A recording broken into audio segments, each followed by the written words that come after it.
Hi, Professor Breckeisen here, and welcome to Digital Cinema Pipeline. This is week one's yo-yo for the first class period. We are going to go over in this class what we would have gone over in class if we met this week, and kind of catch up so that when we return to class or move on to the next yo-yos, you are ready to continue moving forward with this course. First thing I want to do is go ahead and pop into Canvas here. You're probably already here down in the yo-yo classes, but I want to make sure that you had an opportunity to watch the welcome and syllabus overview. This will talk a lot about what's expected in the class and what we're doing. So if you haven't watched that yet, go ahead and stop this video, watch that, and then we'll get started into this lecture right here. When you're done with that, go ahead and click into YoYo1 and you'll be inside of here. Now this looks basically how you see it, although there's going to be 3 videos here because I'm recording this one. I haven't uploaded it yet, obviously. But there's a couple of other videos here that we're going to go over in the lecture. When I play them on OBS and through PowerPoint, they're very, very choppy. So when we get to those points, I'm going to ask you to pause the video and then come back over here and watch these and then kind of catch back up with the video as we go. It's kind of lame that we got to go back and forth, but that's going to help us not have a choppy video and everything. So basically what we're going to do for this first day is we're going to talk about the history of visual effects. If you want, the lecture presentation is down here. If you click on this, it'll open it up in this page right here, and you will be able to skim through and look at what we're looking at as I'm giving you the presentation. Now this will work best if you have 2 screens. If you have it all on one screen, it's probably not going to work very well, and it's really intended so that when you're in class with your device or with a phone or something, you can have it pulled up in front of you. If I go onto a slide faster than you're ready, you can have kind of control of where the slides are in front of you. Or if you want to return back to the lecture at a different date, you have access to it. So feel free to do that if you'd like, or come back to the lecture at your convenience. So inside of PowerPoint here, this is day 1 and what we're going to talk about. So first thing we would have done is introductions in the classroom. We got to skip that because we're not all together, and that's okay. The class overview and the student expectations, again, please look at the video, the overview, and the syllabus video that I have on that homepage. And let's go over the history of visual effects here. Now, we're going to talk about what is visual effects, and we're going to also talk about these eras of visual effects here, because we can historians have been very good about finding different eras that we're looking at. This is going to be a very broad overview. I'm going to give you a lot of information. You're going to see a lot of text on this on the screen, and it might be a little overwhelming. Don't worry about it, because you don't have to know everything from this lecture just yet. In future lectures, we're going to go into some of these areas specifically, and we're going to go really, really deep. So if I bring up a person or a film and we don't actually look at them or look at their film today, just know that we'll probably get to that film when we actually talk about that in a future lecture. So before anything, though, I want you to go back to to this page right here, pause this video, and watch this VFX, The Art of Compositing video. All right, so hopefully that was a pretty cool experience for you. What I really like about that is there's some really obvious, some things that are maybe obvious to you, or maybe they were obvious to you, but that you didn't know what they were called, and now you got to make some connections as he was walking through that environment. You've known before that backgrounds in visual and movies require visual effects, but you didn't really know it's called a matte painting, and that they use green screen and tracking and all those things. We're going to look at all that stuff really in depth. But the great thing about that video at the end is when he stops and says, well, did you even see what happened? And they retrack and they look at all these different cool things, right? So the world of visual effects is sometimes a little confusing. Sometimes, let me put this on full screen here so you can see me. A lot of times we think of visual effects as being just these very obvious transformers outside of this planet worlds and things like that. And sometimes they kind of ruin the movie experience for us, especially if they're very obvious and we're getting pulled out because of it. But real visual effects, meaning 80% of the visual effects that you come in contact with when you're watching a film, you don't even know that you see. So I call the visual effects makers the ninjas in the industry. When we're watching a film and all of a sudden you don't even realize that sky has been replaced, or a sign was taken out, or they had an extra camera person in there because they couldn't get this in 2 different shots because of continuity problems. Maybe they're working with kids or with animals, so they digitally removed that person. that's also visual effects, the repairing, the painting out of things, the illusion that's there. So this class is going to be intended to kind of open your mind to those things that you don't normally see, but they are there right there in front of you. Visual effects artists are the only artists in the world that don't want you to see their work. In fact, if I'm working on something and you go, oh, that's a pretty good visual effect, I go back and go, oh man, why do I stink at my job, right? Because for the most part, we want that stuff to be hidden. Even if it's obvious, right? Transformers and Avatar worlds and things like that. We want you to be so engrossed into the story that your suspension of disbelief allows you to believe that whatever you were watching is right there. And if you've never heard of that term, suspension of a disbelief, it's exactly as it sounds. We're going to watch things in film that we know are not true, right? Alien spaceships blowing up famous landmarks around the world is not something that's true. We're not watching that going, oh my gosh, this documentary of something that's happening, or this news clip of something that's happening right now. Right? We're able to watch it and go, oh yeah, that's fake, because we disbelieve that. But we want to suspend that disbelief because we want to have fun. I know this is fake, but I'm having so much fun watching it that I believe that it's true in the moment of this piece of art that we call film. And then you walk away knowing it never happened, but we know that it happened in that quote-unquote universe that we just watched. So that's a lot of fun. So let's go back to this presentation. The early years of visual effects started actually back in the 1800s. Now, if we were in the classroom, I have this really fun little game where I'm like, okay, so when did visual effects start? And everyone's kind of like, I don't know. And eventually someone's going to raise their hand, they're going to say the 90s, because they're thinking of Jurassic Park.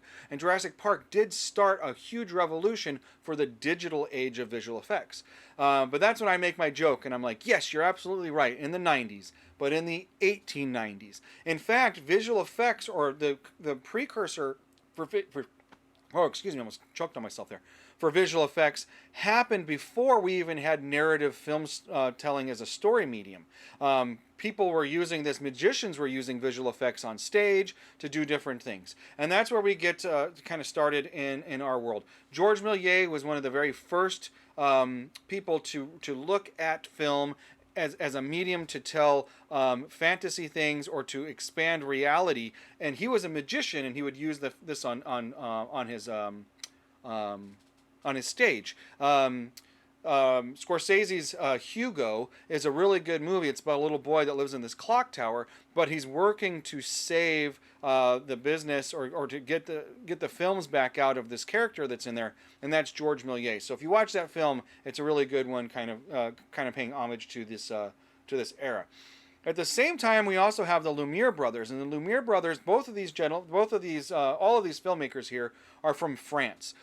The Lumiere brothers were using early camera technology to tell what they called actualities. And these actualities were just like slice of life kind of things. So George Méliès, born in Paris, he attended school and he was interested mostly in theater. Eventually worked at the Robert Houdin Theater and became a theatrical illusionist. If you've ever seen the movie The Illusionist or The Prestige, those are both set in this same time period here, where there were some kind of competing magicians. Some of the upper class people would be going to ballets and symphonies, but some of the more lower class or common class people would go to these magic shows. And you can go to the same symphony 20 times and be just as memorized because you love the music. But as soon as you go to a magic show 20 times, you start to spot how the tricks are done, and it loses its illusion, it loses its magic for you. So these magicians were constantly trying to reinvent and try and do new things so that they could be relevant for their audiences. And so the introduction of cinema and cinema techniques into this world was really impressive. You can take a projector and project a ghost over some smoke. No one's ever seen that before. To you and me, that's going to seem kind of foolish. But back then, that's like, whoa, that looks real. I don't understand what I'm looking at. So those are the kind of things that Méliès was looking for to keep himself current with the industry. So he created a couple things, but in that process, he started to realize that he can also manipulate the film as a projected media that's not necessarily on the stage. And he ran into this one day on accident. He was out. The story is that he was out on the street, and he was using his camera that looked like this, right? And as he was recording, this cart came by, and as it was halfway in the frame, his film ran out. And he's like, oh, now I got to put more film in there. It's not as easy as popping out an SD card and putting in a new one. He's got to go put a bag over the whole thing, make sure it's air or light resistant or light tight. Take everything out, put it in a canister, tape that up, pull it out, take out a new canister, put it back in there, open it up, put it in the mechanism, takes a minute, make sure everything's closed and ready to go, take off the bag. This is going to be several minutes, if not about a half an hour, just to get that done perfectly and get that right. So that cart that was going through his shot just a few minutes ago is long gone, and it's out of the shot. But he didn't really think about it, because I don't know if he was even thinking about that cart. But anyways, he started to record again, just kind of practicing and looking at what he's doing here. And when he got home and developed all his film and he put it together, what he noticed is as he was playing, this cart came by, and then all of a sudden it disappeared because his film went out and he has a cut. And all of a sudden it transformed into something else. And now he had this very first illusion. He's like, whoa, that's like what I do on the, that's as much as magic as I can ever do. And so he started to explore this a little bit. And we'll look at more of George Méliès's stuff here in next classes. The Lumiere brothers were also experimenting with film at this time, and they were looking at different camera options and things, but they felt like it was more of a novelty. They felt that they were looking at more like a moving pictures. This is like a photograph that's been brought to life. It's probably going to die out. The appeal, the effort into making these is probably not going to be that great. It's kind of how a lot of people felt about 3D films here in the last 10 years. And you don't see much of it anymore. And they thought it was going to die out as well. And it might have been. What they were taking images of were like trains coming into a station, people leaving a building, somebody walking around, somebody doing some ballet, a strong man going like this. It wasn't really story driven, and there wasn't really much of an appeal to it. It was more of like, okay, I've seen this before, and it's actually kind of boring. So they had that feeling that that was going to happen. But little did they know, guys like Méliès were on the picture, and other people in the United States were doing some really interesting things with storytelling that really saved what we could have lost in cinema, and created really the art form that we love today. So they were brothers. They were the first. We consider them to be the first filmmakers because they were creating these images, the things that we call actualities. They have hundreds of them. A lot of them have been preserved. A lot of them haven't because of different wars and having to melt down these film canisters and the film themselves to make things like shoes, bullets and things like that for the war. So we've lost a lot because of that. They were filmed in 16 frames per second. Modern film is 24 frames per second. Video games and some other digital content is becoming 60 frames up to 120 frames per second. So there's an evolution there. But this is why some of these images felt very Charlie Chaplin, kind of like, because they were using a different frame rate back then. We didn't evolve to the 24 frame rate to kind of get that fluid motion until a few years later. But we'll look at some of their stuff as we go along with this as well. So that really is the first era of filmmaking where we're looking at, let me go back to it again, the early years here, where we're not really sure what film can actually do. We're just kind of exploring with what appears to be moving photographs and using them on the stage more than anything. And that's when we get here into the optical years. Now there's a huge jump in between where we just left and now the optical years. Because during that time, while there was a lot of visual effects and things happening in storytelling, we were really taking those moments to identify and define and create what story is in this media. So I'm going to skip the story part of this. You probably got that, or you will get that in your CIN130 class, your intro to film class. But we're going to jump to the 60s, which is the optical years, where we start to see more visual effects. So the three people that we're going to focus on, and we're going to look at them in depth in the next few lectures, is Willis O'Brien, Ray Harryhausen, and W. Percy Day. These people were very instrumental in the creation of what we consider illusions, were more of special effects than visual effects, that kind of paved the way for visual effects. A special effect is doing something inside of a camera. So we see there on the right hand side, we see that we've got this battle going on with these skeletons. and maybe you can't see it very well. Maybe my picture's in the way. I can't really tell. But now you can see it if it was in the way. These skeletons were actually little miniatures that were filmed on a tabletop, and then eventually these little miniatures were brought into combined with the live action of this gentleman fighting as well. So you have the combination of live action fighting, you have the combination of live action, if you will, stop motion, and then combine those things together to create this world. So we're doing things inside the camera, filming them, but then we're going to bring them together through what's called an optical printer, which we'll look at a little bit later. Willis O'Brien was one of the first to start this process. He's from California, born in the late 1800s. He was a news anchor, or worked at a news for a newsreel, and he was covering this fair. This is how the story that I understand goes. And while he was there, he saw this little stop motion thing happening, or this little play happening, and he was able to watch this this happen. So he got really interested in what could happen if we take a picture of something, move it a little bit, take a picture, move, take a picture, move, take a picture. So we consider him to be the father of stop motion animation. And he started to creating these things. Some of his early works was a boxer in a ring. There was a caveman and a dinosaur film that he did. But the very first film that was actually sponsored, that he was given money for, was the Dinosaur and the Missing Link from 1915. To us, it looks very primitive, but it was a very big stepping stone into what we have today as far as animation goes. It took 2 months, it cost $5,000, which was a lot of money back then, over $100,000. And we'll watch a little bit of that in the next couple of weeks. Through this process, Edison found him. Edison was a big proponent of film, making a lot of different cameras, selling them across the world, wanting to promote what filmmaking can do. O'Brien joined Edison's team and his company, and they started making content together. Eventually, he moved to the East Coast with the support of Edison, and started the Mannequin Films Incorporated, and that's where a lot of these films came from.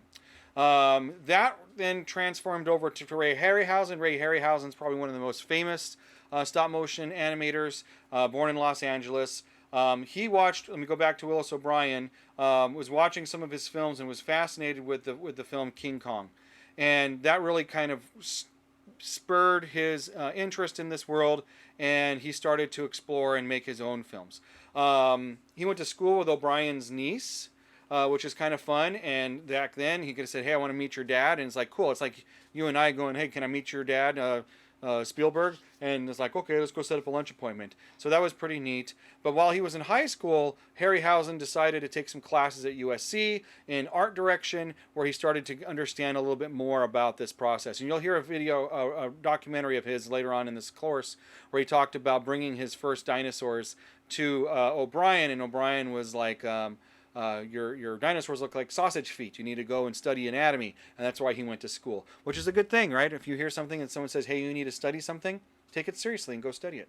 He started developing his own shorts at the age of 19, and we'll look at some of those, and we'll look at a really in-depth look at Ray Harryhausen in the next couple of weeks.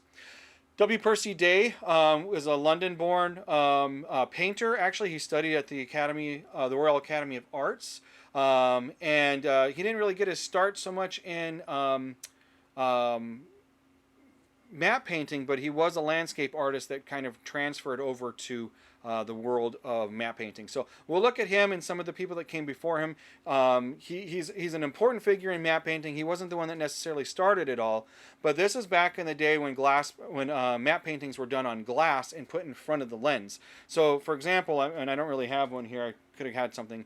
If I wanted to have a window and you're looking at me through a window, I might have a cutout or a miniature or a piece of glass right here with some painting on it that has this kind of a window on it that's painted there. So we're giving the illusion that that's happening. I don't know if that's the best example, but that's what I had available here on my desk. But started developing these processes that we're going to go over very much in class, and that's why I consider him to be one of the more important figures that we're going to focus on, because he developed these matte processes that were used up until the digital era of filmmaking. Now, those optical years here, going back from Willis O'Brien, I'm going to go back to this one here, again, is everything is inside of the camera using what is called an optical printer and mixing all those together. Then we get to the golden years of filmmaking, which is pretty much in the 80s, and this is where a large boom happened, where most films now start to have visual effects in them. If you and I watch them now, the bottom right here is RoboCop. They're going to feel very dated. They're going to feel very old. Just like the movies that we love today, when we become older, and our grandchildren, our children watch them, they're probably going to say, "Oh, I can't believe you thought that this looked real," even though it does to us today. Same thing back then. But during the golden years, what we're going to focus on is we're going to focus on Phil Tippett. And Phil Tippett is this gentleman right here, born in California. He saw one of Harryhausen's films, The Seventh Voyage of Sinbad, when he was younger, and said, "This is what I want to do with my life. I want to be a filmmaker. I want to do visual effects." He also has a degree in art from UC Irvine, and was pulled in to work on Star Wars Episode 4. And you can see a lot of his work. He does a lot of the stop motion work in there. And one of the more famous ones is the chess scene when Chewbacca and R2-D2 are playing chess. He did all the animation for that chess game. So that's kind of where it started. Then he started working on the rest of the Star Wars films. Actually headed the Department of Animation at ILM, which is Industrial Light and Magic, which was the company that was started by Lucas for Star Wars. Eventually headed the Creature Shop for Lucasfilms as well, because they're all kind of connected. And then in 1983, he kind of branched off and created his own, which is the Tippett Studio, and they're very much involved today. One of their first and best films I consider is Starship Troopers. Blah. That got off my tongue very slowly there. Sorry. But we'll look at him very much in depth as well. But that era right there started to transform everything from being the optical age into really exploring what we can do a little bit more in computers, with robotics, with armatures, and instead of stop motion being everything needs to be, here it is, and then here it is, and here it is, and here it is, hand done. They were starting to use computers inside of the characters to have them move perfectly. And so that's where we start to see the transition into what we have now as the digital age. And this is what you're going to be mostly familiar with, and all your films kind of fall in line with. Tippett Studios was heavily involved with Jurassic Park. We're going to look in this class at Jurassic Park. We'll look at the animatics, the raptors in the kitchen, for example, and some other things that we're going to look at later on when we study Phil Tippett and his contributions. Tippett Studios was involved, like I said, with Jurassic Park. If you watch the credits of Jurassic Park, Phil Tippett actually has a really cool credit in there. It's the dinosaur supervisor. And there's a lot of memes out there that's like, "Phil, you had just one job. Why didn't you supervise these dinosaurs better instead of having them kill everybody?" So there's a reason why he got moved out of the animation department into that dinosaur supervisor role, and we'll watch a documentary on that later on in this class. It's going to be kind of fun. But this is kind of the big step into moving from traditional stop motion to CGI animation. Tippett Studios started to incorporate that, specifically with Starship Troopers, like I talked about. His use for stop motion continued, though, inside of animatics. When we study Jurassic Park, we'll look at what an animatic is, and we'll look at how stop motion was used there, even though we had computers and more live action assets. But eventually for Starship Troopers, they went fully CG for that, and that's one of the earliest films that we have where we start to see that, and it really holds up still to today. If you watch that show, it's pretty fun. They had 100 animators, modelers, and artists on the team. This is one of the reasons why I push for visual effects so heavy as an industry. As you're watching films, you'll have one director, one editor, one cinematographer, all very cool jobs. But when it comes down to visual effects, there's hundreds of names. You're still working in the industry. You're still doing what you want to do. Everybody that we love, most of our favorite directors were at one point a visual effects artist, so it's easy to transition to something that you love, but there's some job security involved in visual effects as well. And that was his 6th Oscar that he was nominated for because of his contributions. So this is where I would ask you your thoughts on CG. And really what I'd want to do is I'd want to open it up, and kind of the responses that I would typically get at this point are that CG is really cool, like it's nice, but really we're connoisseurs of cinema. We really like, good acting, good storytelling, and a lot of what we're watching when it comes to CG is kind of junk. It's not really that great. It's not that compelling. Maybe it's a little overstimulating. Some of it could be fun if we're okay with it. For example, I'm not really big into Marvel movies. They're just kind of boring to me. And there's really a lot going on there. Good movies to me are movies like Jojo Rabbit and Manchester by the Sea, Lost in Translation. Those are the movies that I kind of gravitate towards. And there's an argument there, or I hear a lot of times that those are a lot better because they're all inside the camera. But that's not necessarily true. Again, like I said, the visual effects world we have the visual effects ninjas, the people that you don't see the art that they're doing.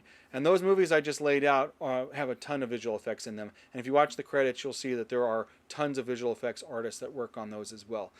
So this conversation inside class usually comes to that kind of a point where we talk about how CG is ruining the world and ruining what we're doing. And that's when I present to you this video right here. So if you go back into Canvas or back into the Yo-Yo, watch this Why CG Sucks Except It Doesn't video, and then return back here and we'll finish out this lecture.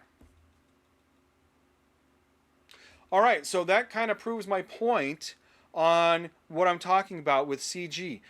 Bad CG, like that video showed, is what's ruining CG for us. If the CG is good, you have no idea that it's even there. You might even be watching that film and going, yep, this is what traditional filmmaking should be. Everything's inside the camera. This is why I hate CG. But the joke's kind of on you a little bit if you believe that, because that CG is still being used there. The Ugly Betty scene, right, where she's walking out and she hits her head on that what is that, the bus stop. We look at that as she's outside in New York City, but she's 100% inside of a green screen studio. A lot of shows that we never thought were CG are pretty much only CG. So here's that video here. I think I might have skipped when I said here, watch this video, but I hope you made sense out of it from here. The mainstream is now going to lead us now to ILM. ILM is kind of the juggernaut of what visual effects are. We are going to look into ILM very deeply in this class. We're going to watch a nice documentary on them as we go forward, but I just want to make sure that you know that they exist. And from there's a lot of other visual effects houses, but ILM still seems to be the one that's like the major one. If you want to be a CG artist and you want to make it to like the tippy top big house, ILM is where you want to be. Although there are some really good ones that are not necessarily ILM. So we'll watch those as well throughout this class. Now, that just kind of like, again, that really big overview. I'm going to go back to this slide right here. We looked at what is visual effects. We looked at the ninja aspect of it. We looked at how visual effects started off in the early years as not being a storytelling medium, but as a way to increase experiences in the magic world. Eventually that transformed into looking at visual effects in the camera and on the screen. And eventually, as we started to develop our storytelling techniques, integrating all these, when we get to the optical years, it starts to really take hold. And the movies from the 60s, 70s, and 80s through that golden years become very much increased with visual effects. Almost every movie that you've ever seen has visual effects in it. And then now we have the mainstream digital age where we are focusing on inside the computer rather than optical visual effects. And that's what you're going to learn here in this program, is the digital aspect of creating these visual effects. So we're going to go into each one of these things in more detail as we go through. But right now, let's go ahead and talk about your homework. So your homework, what you're going to do is you're going to find a visual effects breakdown. So you can use Google, you can use YouTube, whatever you want to do. And I want you to find those visual effects breakdowns. Find at least 3 terms. If you can remember anything that we used inside this lecture today, just kind of start thinking about those processes or concepts. Maybe map painting, animation, stop motion, something like that you can find. And what you're going to do is you're going to bring that URL to class this week. Also complete the class quiz. I'm going to go back into Canvas and show you where both of these are in just a second. You also have your first project coming up. And your first project is going to be to investigate and to look at a visual effects house.